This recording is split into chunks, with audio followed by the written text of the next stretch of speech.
আরবের অধিবাসীরা সকলেই তাকে আল আমিন বলে আহ্বান জানাতেন।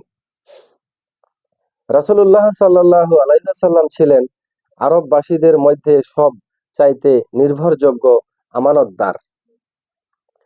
খাদিজা রাদিয়াল্লাহু আনহা সাক্ষ্য দিতেন যে তিনি অভাবগ্রস্তদের বোঝা বহন করতেন, নিঃস্ব ও অসহায়দের জন্য যথোপযুক্ত ব্যবস্থা অবলম্বন করতেন, ন্যায্য দাবিদারদের তিনি সহায়তা করতেন এবং অতিথি পরায়ণতার জন্য মশহুর ছিলেন।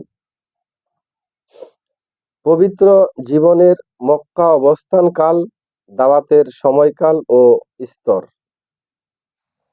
আমরা এই পর্বটি পরবর্তী পর্বে পাঠ করব ইনশাআল্লাহ। আজকে এই পর্যন্তই থাক। তো আমি আসলে অনেকদিন পর